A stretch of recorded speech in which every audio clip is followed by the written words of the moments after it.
XCOM 2 is finally here, and we've had hours of cursing, nail-biting, and hair-pulling fun, just how we like it here at GRM. In XCOM 2, you lead the human resistance against the Advent Coalition, a new world order of humans and aliens that rule the modern world. The setting takes place 20 years after XCOM Enemy Unknown and establishes that the XCOM project failed to overthrow the invasion during the first game. So what is XCOM 2? For players that are new to the franchise, it's a tactical turn-based strategy game involving squads of 4 to 6 soldiers. During missions, you go around completing objectives on procedurally generated maps, which includes eliminating aliens, hacking objectives such as terminals, and rescuing VIPs, all while trying to keep your soldiers in cover and, most importantly, alive. Between combat missions, the metagame makes you decide what to research next, what buildings to construct, and which regions to make contact with on the Geoscope, which is the game's version of the world map, all of which progresses the game and rewards you and your organization with benefits. As XCOM 2 is a sequel to 2012's XCOM Enemy Unknown, let's talk about some of the new additions to the game.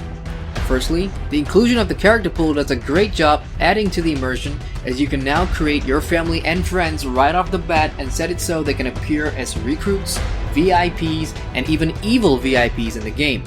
You can also export your creations and share them online. Up next, a loot system has been included, and you can insert saved drop loot from enemies picked up during missions into empty weapon upgrade slots to further customize your soldiers' stats.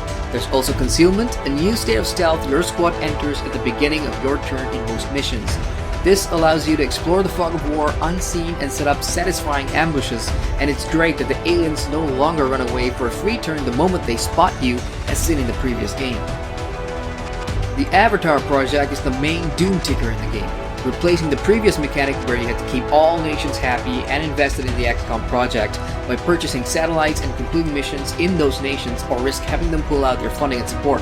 The Avatar project gains progress through the advanced activities around the world, and when the bar is completely filled, you have a certain amount of time to reduce it again or risk running game over.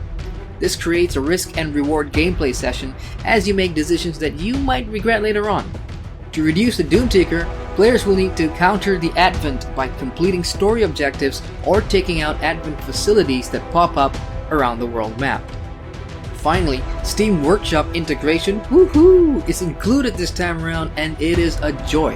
From launch, there are 3 ready-made mods from the guys who brought you the Long War mod, and as of today there are over 700 mods on the workshop, with many more popping up every few days. We'll get into that later on. Soldier classes have also been tweaked, and for the most part, they are improvements.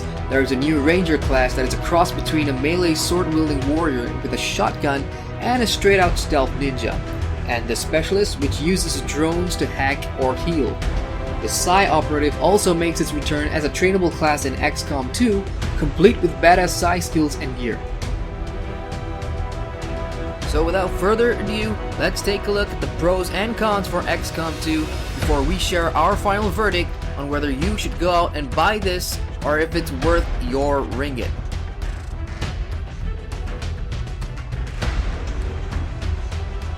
Without spoiling anything you may already know, the roles have been reversed in XCOM 2 and humanity is fighting to take back control of the world from the Advent. 20 years is a long time, and it's nice to see familiar names emerge in the game.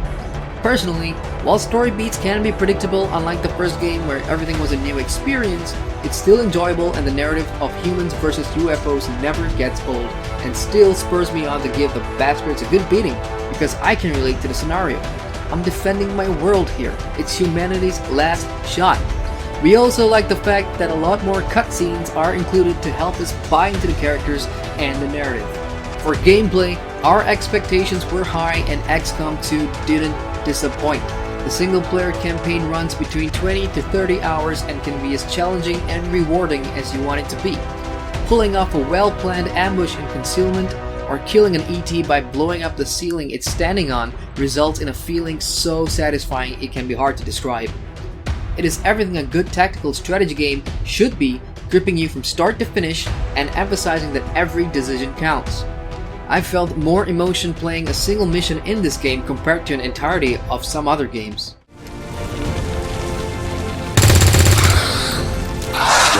Negative damage. What the fuck, bro. Here, catch! Better hit this. Come on, just did. Come on, just did. Status confirmed. Mission accomplished.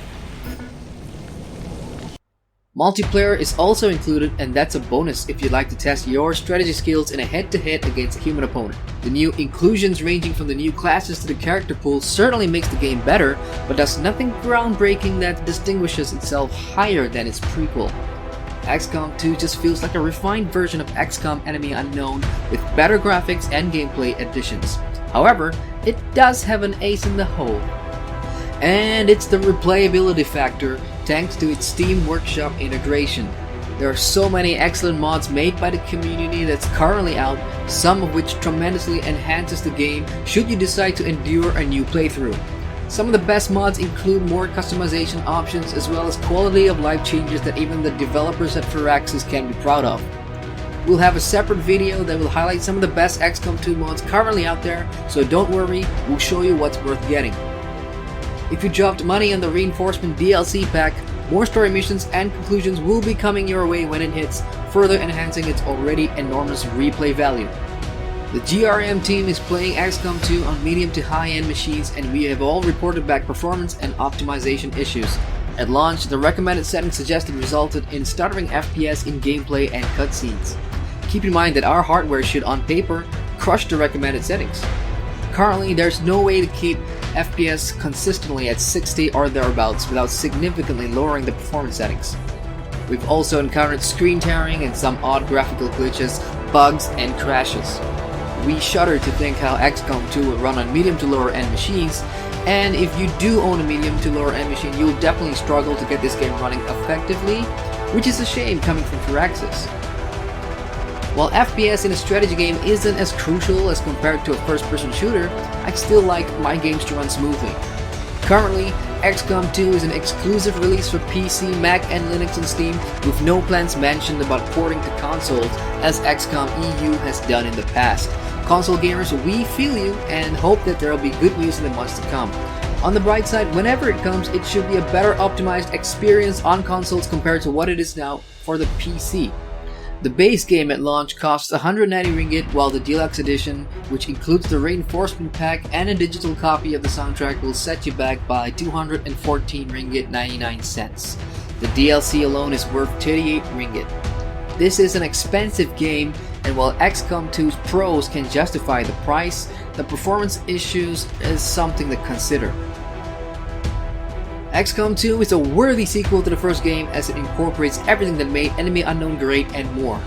It is a strategy game at its finest, coupled with an extremely high replay value thanks to mod support and future DLCs, which is sure to keep XCOM and tactical strategy enthusiasts happy for months and months. However, a hefty price tag on top of performance issues puts a big dent in its side for casual gamers. We say, go out and buy it, but wait for a performance patch, and if all else fails, pick it up during a sale for a discounted price. Folks, thanks again for watching our review of XCOM 2. If you enjoyed our content, feel free to subscribe to our channel for more, and don't forget to like, share, and comment on the video as we appreciate your feedback. By gamers for gamers, baby.